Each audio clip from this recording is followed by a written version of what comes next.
এই ঘটনাটি শুনবার পরে আপনি আশ্চর্য হবেন, আপনার গায়ের পশম দাঁড়িয়ে যাবে, গা শিউরে উঠবে। একজন যুবক তার স্ত্রীকে দাফন করবার জন্য লাশ নিয়ে কবরে নামলেন। যখনই লাশ নিয়ে কবরে নামলেন, স্ত্রীর লাশটি যখন কবরের মধ্যে রেখে যুবক উপরে উঠে যাবেন, তখন তার হাতের মোবাইল ফোনটি কবরের মধ্যে রেখে দেয়। রেখে দেওয়ার পরে যুবক বাড়িতে চলে আসে। তখন যুবক রাত 12টার পরে ওই স্ত্রীর কবরে যে মোবাইল ফোন রেখে আসছে, সেই মোবাইল ফোনে কল দেয়।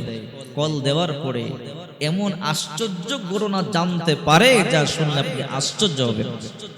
যুবক কল দেওয়ার সাথে সাথে রিং হয়েছে, রিসিভ করেছে। রিসিভ করার পরে যুবক কিছু আওয়াজ শুনতে পারলেন, শোষো আওয়াজ, মানুষের কোলাহল, অনেক মানুষের আনাগোনা শোনা যায়। এর মধ্যে এমন কিছু ঘটনা ঘটেছে যা জানলে আপনি আশ্চর্য হয়ে যাবেন। ওই যুবকের নাম হলো আদেল। ঘটনা ঘটেছে পাকিস্তানে। সোশ্যাল মিডিয়ার যুগ, এই জন্য অতি সহজে আমরা সংবাদটি পেয়েছি। অথচ এই ঘটনা উন্মোচিত করতে পাকিস্তানের প্রশাসনের 1 সপ্তাহ পর্যন্ত সময় লেগেছে। আর আমরা সোশ্যাল মিডিয়ার যুগ, অতি সহজে আমরা এই সংবাদ জানতে পেরেছি। ওই যুবক বলে, আমি আমার স্ত্রীকে বিয়ে করেছি মাত্র 20 দিন হয়, এখন আমার স্ত্রীর হাতের মেহেদির রং শুকায় নাই, এখনো আমার স্ত্রীর হাতের রং উঠে নাই, এখনো আমি আমার স্ত্রীকে বুঝতে পারি নাই, স্বামী আর স্ত্রী একে অপরকে জানতে পারি নাই, ভালোবাসার আদান প্রদান হয় নাই। যুবক বলে, এমন কি স্বামী আর স্ত্রীর যেই একটা মধুর ভালোবাসা মিলন, সেইটা পর্যন্ত আমাদের হয় নাই। যুবক তার স্ত্রীকে অনেক ভালোবাসত। যুবক বলে, আমি আমার স্ত্রীকে অনেক ভালোবাসতাম, কিন্তু আমার স্ত্রী আমাকে সময় দিত না, আমার স্ত্রী আমাকে সহ্য করতে পারতো না। আমি মনে মনে ভাবতাম, হয়তো নতুন মানুষ, মা বাবা ভাই বোন রেখে আমার কাছে একা আসছে, মন ভালো না, এই জন্য যদিও আমি তারে ভালোবাসতে চাইতাম, সে আমার ভালোবাসতো না। নিজেকে আমি সান্ত্বনা দিতাম, স্ত্রী আমাকে সহ্য করতে পারতো না। হঠাৎ করে মনে মনে সিদ্ধান্ত নিলাম, কিছুদিনের জন্য আমি দূরে চলে যাই। হয়তো দূরে চলে যাওয়ার পরে যদি কিছুদিন পরে আমি আবার আসি, আমার স্ত্রী আমাকে ভালোবাসবে, মোহাব্বত করবে। কিন্তু যুবক বলে, আমি কল্পনা করতে পারি নাই এই দূরে যাওয়াটাই আমার জন্য কাল হয়ে দাঁড়াবে। কবর প্রথম গাটি, এই কবর যার সাথে ভালো ব্যবহার করবে, তার সাথে ফুলসিরাত ভালো ব্যবহার করবে, মিজানের পালার সামনে ভালো ব্যবহার করা হবে, তার সাথে হাসরের ময়দানে ভালো ব্যবহার করা হবে। বিশ্বনবী মুহাম্মদুর রাসূলুল্লাহ সাল্লাল্লাহু আলাইহি ওয়াসাল্লাম বলেন, আল কবরু রাওযাতুম মির রিয়াজিল জান্নাহ আও হুফরাতুম মিন হুফারিন নার। আল্লাহ হাবিব বলেন, কবর কারো জন্য জান্নাতের বাগান, কারো জন্য জাহান্নামের গর্ত। আহারে, এই কবরে ধরা পড়ে গেলে উপায় নাই, এই কবরে সাথী নাই, বাতি নাই। ওই যুবক বলে, আমি মোবাইল ফোনটি যখন কবরের মধ্যে রেখে আসলাম, আমি এসে নতুন একটা সিম কার্ড কিনলাম। সিম কিনবার পরে আমি আমার ওই নাম্বারে ফোন দিই। ওই নাম্বারে ফোন দেওয়ার পরে আমি আশ্চর্য হয়ে গেলাম। যুবক আশ্চর্য হয়ে গেল, কারণ কবরের মধ্যে এমন কিছু ঘটনা ঘটে আমরা মাঝে মাঝে দেখতে পাই। অনেক কবরের মধ্যে দাও দাও করে আগুন জ্বলে, আবার অনেক কবর থেকে জান্নাতের সুঘ্রাণ পাওয়া যায়, আবার অনেক কবরের মধ্যে 20 বছর 30 বছর পরে তাজা লাশ পাওয়া যায়। মা খাদিজাতুল কুবরা রাদিয়াল্লাহু তাআলা আনহা কবরকে কেমন ভয় পাইতো। ইন্তেকালের সময় মা খাদিজা গুনগুন গুনগুন করিয়া কান্না করে।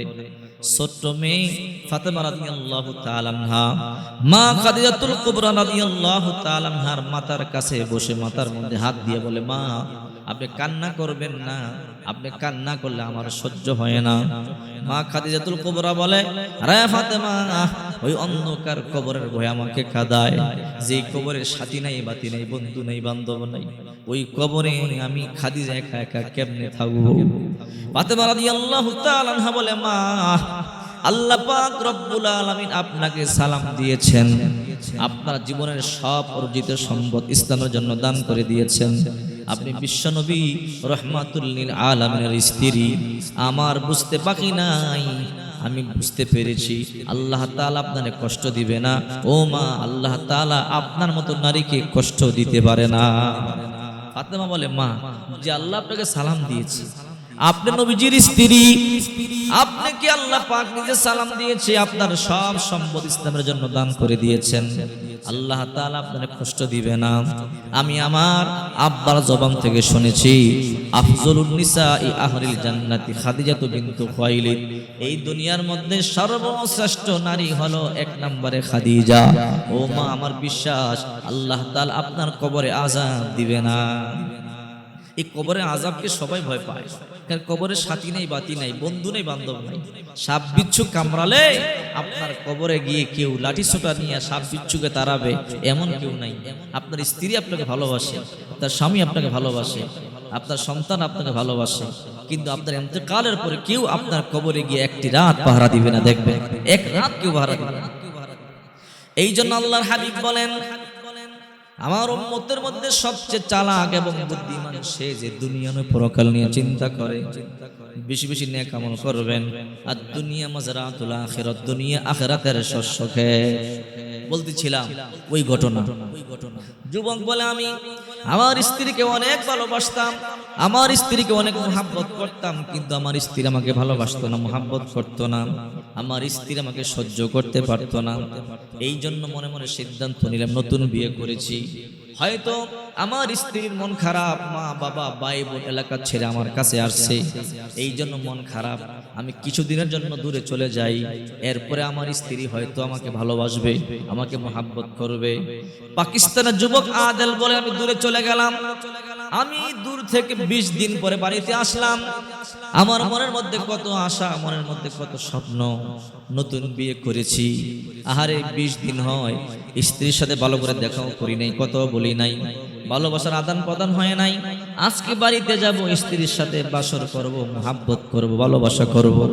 কিন্তু যুবক আশ্চর্য, যুবক যখন বাড়িতে আসলো, আয়েশা দেখে আশ্চর্য ঘটনা। বাড়িতে আসার পরে যুবকের মা বাবারে জিজ্ঞাসা করে, আমার স্ত্রী কোথায়?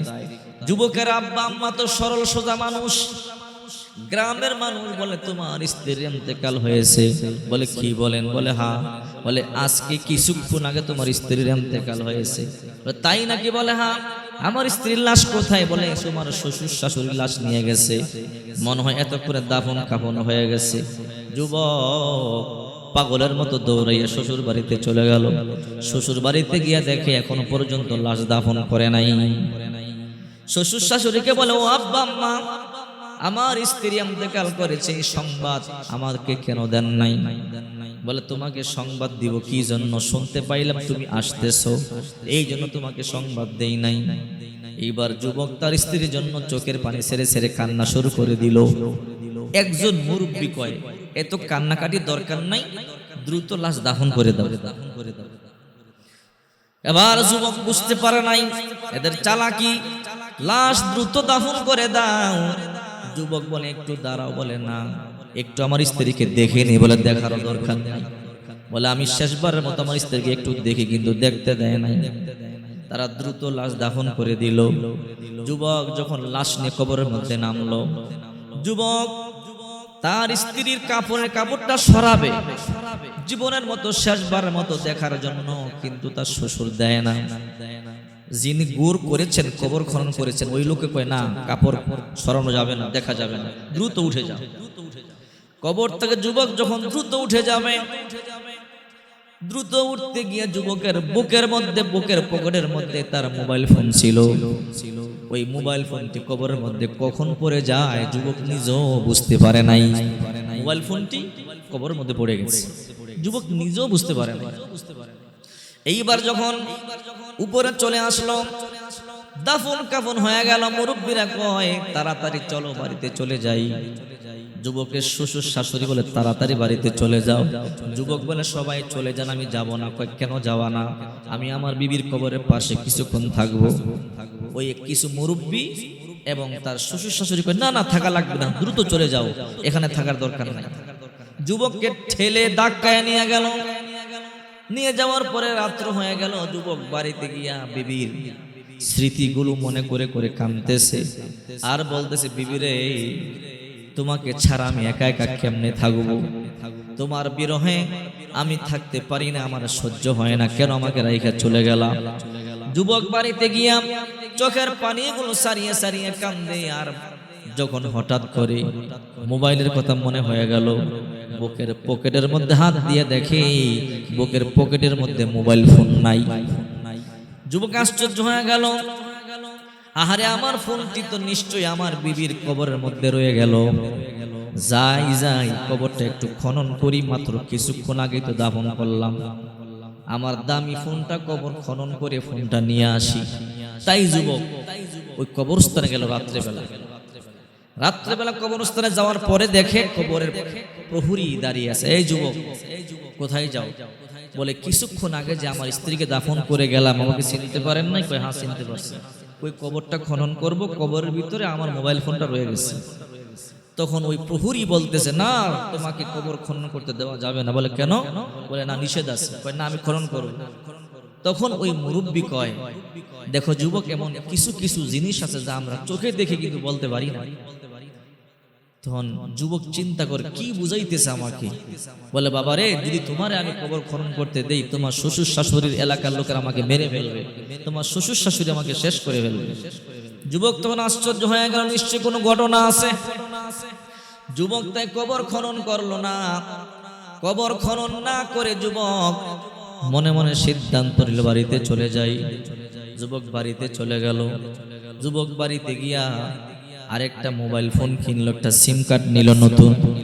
সিম কার্ড নেওয়ার পরে যুবক মনে মনে ভাবে, আমি আমার মোবাইলের মধ্যে একটা ফোন করি, অর্থাৎ যেই মোবাইল ফোনটা বিবির কবরে রাখা আছে ওই ফোনের মধ্যে একটা ফোন করি। যুবক নতুন সিম দিয়া স্ত্রীর কবরের মধ্যে যেই ফোনটা পড়েছে ওই ফোনের মধ্যে একটা ফোন দিছে, ওই মোবাইলের মধ্যে একটা কল দিছে। কল দেওয়ার সাথে সাথে রিংটোন বাইজা উঠছে। ওই কবরের মধ্যে যেই ফোনটা, ওই ফোনটা রিসিভ করছে। যুবক আশ্চর্য হয়ে গেল, কবরের ভিতরে আমি ফোন রাইখা আসলাম, এখন কল দিলাম, ফোন রিসিভও করছে।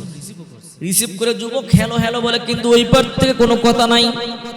যুবক বলে, কিছু আওয়াজ শুনতে পাইলাম, বাতাসের শোষ আওয়াজ, মানুষের কোলাহল, অনেকগুলো মানুষ যেন হাউমাউ করতেছে, বিভিন্ন আওয়াজ শোনা যায়, কিন্তু কোনো কথা বলে না। যুবক ফোনটা কাইটা দিলেন, আবার কল দিছে, কিন্তু এইবার কল দিয়ে দেখে মোবাইল বন্ধ, আর কল ঢুকে না। যুবক আশ্চর্য হয়ে গেল, কিরে একটু আগে ফোন রিসিভ করলো, এখন ফোন কেন ঢুকে না? এই জন্য যুবক ভিতরে সন্দেহ করে যুবক আবার কবরস্থানে আসলো। আসার পরে প্রহরীকে বলে, প্রহরী একটু আমাকে কবর খনন করবার জন্য দেন। কয় না, দিব না। আমার কেমন যেন সন্দেহ, এই কবরের ভিতরে আমার স্ত্রী এখনো জিন্দা আছে। প্রহরী বড় চালাক, প্রহরী নিজেও জানে এই মেয়েটা জিন্দা আছে, কিন্তু বুঝতে দেয় না। যদি বুঝতে দেয় তাহলে এই মেয়ের বাবা মা তাকে মেরে ফেলবে।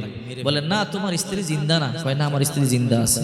কয় না তোমাকে আমি কবর খনন করতে দিব না।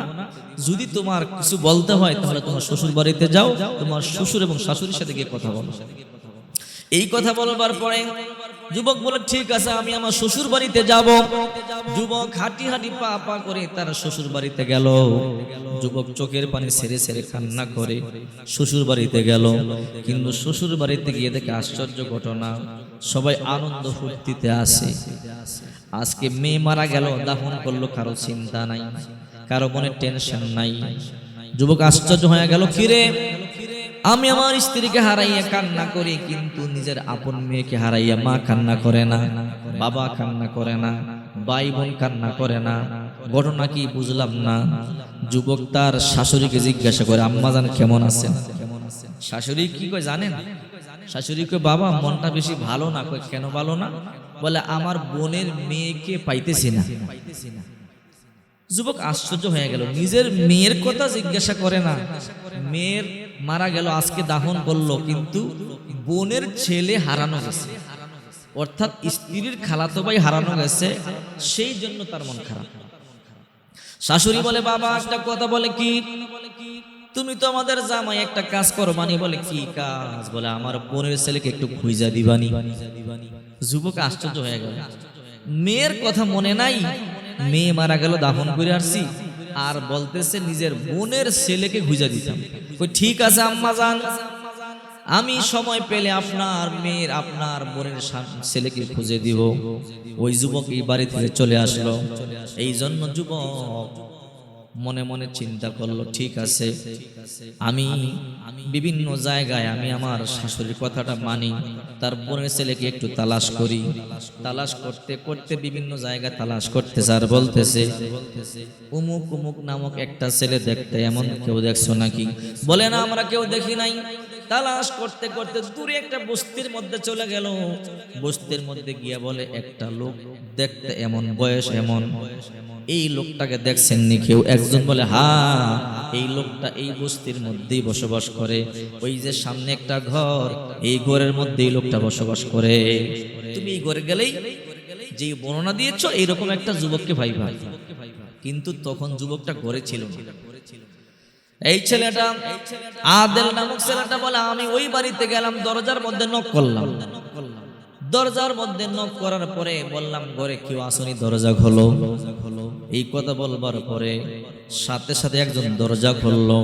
যে ইনি দরজা খুলেছে, তাকাইয়া দেখি এটা আর কেউ নয়, আমার বিবিকে দেখা যায়। কি রে, আজকে মাত্র আমার বিবিকে দাফন করলাম, আর আমার বিবি এখন এখানে এখানে আসলো কিভাবে? তার হাতটা চেপে ধরলাম। আমার স্ত্রী আমাকে দেখে চিনে ফেললো। আমার স্ত্রী জোর জবরদস্তি শুরু করলো, দরজা বন্ধ করে দিবে। আমি বললাম, তোমাকে আমি ছাড়বো না।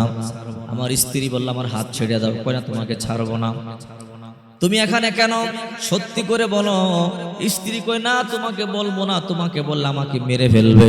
কই, না তোমার কোনো ভয় নাই, আমাকে বলো। আমি তোমার স্বামী, আমার জীবন দিয়ে হলো তোমাকে বাঁচাবো। কই, যদি বাঁচাইতে চাও, এখন আমার স্বামী ঘরে নাই, তাড়াতাড়ি আমাকে এখান থেকে দূরে নিয়ে যাও। ছেলে বলে, আমি তোমার স্বামী, আবার স্বামী কোত্থেকে আসো, তাড়াতাড়ি আমাকে দূরে নিয়ে যাও। এই যুবক আদেল বলে, আমি তখন আমার স্ত্রীকে অনেক দূরে নিয়ে গেলাম। ঘটনা বলো কি? তখন আমার স্ত্রী চোখের পানিগুলো ছেড়ে কান্না করে করে বলে, ও স্বামী আমার, আপনার মতো ভালো স্বামী দুনিয়াতে আমি দেখি নাই, কিন্তু দুঃখের বিষয়, আমি স্ত্রী হইয়া আপনার সাথে 2 নাম্বারই করলাম। কি 2 নাম্বারই করছো? ও স্বামী আমার, আমি আপনাকে স্ত্রীর মর্যাদা আমি স্বামীর মর্যাদা দিতে পারি নাই। ও স্বামী আমার, আমি চিটিং করেছি। কি চিটিং করেছো? স্বামী আমার, আমি মৃত্যুর ভান করেছি। আসলে আমি মরি নাই, আমার বাবা মা যেমনে নাটক করতে বলছো ওই রকম নাটক করছি। নাটক করছো মানে? আসল ঘটনা শোনেন। বলে, কি ঘটনা? আমার খালাতো ভাই, যেই যুবককে আপনি খুঁজতেছেন, ওটা আমার খালাতো ভাই। আমার খালাতো ভাই ছোটকাল থেকে আমাকে বড় ভালোবাসতো, কিন্তু সে ছিল খারাপ, নেশাখোর। আমি জানতাম না সে ঢাকা শহরে থাকতো। সে শহরে থাকতো, পাকিস্তানের শহরে থাকতো। সে আমার মাকে একদিন বলে, খালা আপনার মেয়েকে আমারে দেন, আমি আপনার মেয়েকে নিয়ে শহরে যাব, নায়িকা বানাবো, কোটি কোটি টাকা কামাবে, আনন্দ করবেন, ফুর্তি করবেন। আমার মা লোভে পড়িয়া আমার খালাতো ভাইয়ের হাত আমাকে দিয়ে দিল। আমার খালাতো ভাই আমাকে শহরে নিয়ে আসলো। শহরে নিয়ে আসার পরে আমার খালাতো ভাই মদ পান করে, নেশা করে, আমাকে দিয়ে দেহ ব্যবসা করাইছে, আমাকে নষ্টামি করে আমারে মানুষের হাতে তুইলা দিছে, আমার উপর অত্যাচার করছে, জুলুম করছে। এরপরে সেখান থেকে বাড়িতে চলে আসলাম। আমি আমার আব্বা আম্মারে বুঝাইয়া আপনার সাথে বিবাহ বন্ধনে আবদ্ধ হলাম। কিন্তু আমার খালাতো ভাই আমার আব্বা আম্মারে ছুরি ধরছে গলার মধ্যে, বলে, আপনাদের মেয়েকে আমার কাছে বিয়ে না দিলে হত্যা করে ফেলবো, আপনাদের মেয়েকে বিয়ে দেন। বলে, কেমনে বিয়ে দিব? আমি তো বিয়ে দিয়ে ফেলছি। ছেলে তো শুনলাম দূরে চলে গেল, এখন একটা মৃত্যুর নাটক করেন, কিছুক্ষণের জন্য আপনার মেয়েকে দাফন করবেন। সবাই যখন চলে যাব, তখন আমরা আবার কবর খনন করে নিয়ে আসব। তখন ওই স্বামী বুঝবে আপনার মেয়ে মারা গেছে, তার স্ত্রী মারা গেছে, তাহলে নাটক খতম। ও স্বামী আমার, এই জন্য মৃত্যুর নাটক করে আমার বাবা মারে বাঁচাইবার জন্য মৃত্যুর নাটক করেছি, আমাকে দাফন করেছে। যখন আপনারা সবাই চলে গেলেন রাত্রে বেলায়, আবার আমার লাশ এখান থেকে আমাকে উঠাইয়া বাড়িতে নিয়ে যায়। এইবার আদেল বলে, এই জন্যই তো কবরের পাশে আমার বেশিক্ষণ থাকতে দেয় না, আমার দ্রুত এখান থেকে নিয়ে গেছে। আমি যতই বললাম একটু সময় থাকি, আমার স্ত্রীর পাশে কয়, না না থাকতে পারবা না, আমাকে এখান থেকে দূরে নিয়ে গেল। এইবার আদেল বলে, আমি এখন বুঝতে পারছি তোমার ভয় নাই, চিন্তা নাই, তোমার কেউ ক্ষতি করতে পারবে না, আমি আমার জীবন দিয়ে হলো তোমাকে হেফাজত করব। চিন্তা করে দেখেন মানুষ কত নিকৃষ্ট হতে পারে। মানুষ যখন মদ পান করে, বর্তমানে আমাদের বাংলাদেশের সরকার এই ইয়াবা, গাঁজা, এই নেশা জাতীয় দ্রব্যের বিরুদ্ধে সোচ্চার। মাশাআল্লাহ, বিভিন্ন জায়গায় পুলিশ প্রশাসন সভা সেমিনার করতেছেন মাদক প্রতিরোধ করার জন্য। এটা ধন্যবাদ দিই। মাদক এমন খারাপ, এই নেশা এত খারাপ যে মানুষকে ধ্বংস করে দেয়, মৃত্যুর মুখে মানুষকে ফেলে দেয়। এই জন্য সাবধান। এই ঘটনা থেকে কি শিক্ষা পেলাম? এক নাম্বার শিক্ষা পেলাম, কবরে আমাদেরকে যেতে হবে। কবর হলো প্রথম ঘাঁটি। কবর যার সাথে ভালো ব্যবহার করবে, প্রত্যেকটা গাড়িতে ভালো ব্যবহার করা হবে। কবর যার সাথে খারাপ ব্যবহার করবে, প্রত্যেকটা গাড়িতে খারাপ ব্যবহার করা হবে। আর 2 নাম্বার বুঝতে পারলাম, এই নেশা জাতীয় দ্রব্য মানুষকে ধ্বংস করে দেয়। এই নেশা মানুষকে ধ্বংস করে দেয়। নেশা জাতীয় দ্রব্য যে পান করবে সে আস্তে আস্তে ধ্বংস হয়ে যাবে। এই সমাজটা নষ্টের মূল কারণ হলো নেশা জাতীয় দ্রব্য। এই নেশা জাতীয় দ্রব্যের কারণে আজকে যুব সমাজ ধ্বংস হয়ে যাচ্ছে। এই জন্য বিশ্বনবী মুহাম্মদ সাল্লাল্লাহু আলাইহি ওয়াসাল্লাম আজ থেকে 1450 বছর আগে বলেছেন, কুল্লু মুসকিরিন হারাম, প্রত্যেকটা নেশা জাতীয় দ্রব্য হলো হারাম। প্রত্যেকটা নেশা জাতীয় দ্রব্য হারাম। চিন্তা করে দেখেন। এই জন্য সন্তানদেরকে ভালো উপদেশ দিবেন, সুশিক্ষা শিক্ষিত করবেন, মাদক থেকে সন্তানদেরকে হেফাজত করবেন। যদি সন্তানদেরকে মাদক মুক্ত রাখতে পারেন, তবে একটা কথা মনে রাখবেন, এই সন্তান কোনোদিন আপনার কষ্ট দিবে না। সন্তানকে মাদক মুক্ত রাখতে পারলে একটা জিনিস বুঝতে পারবেন, এই সন্তান আপনার কোনোদিন কষ্ট দিবে না।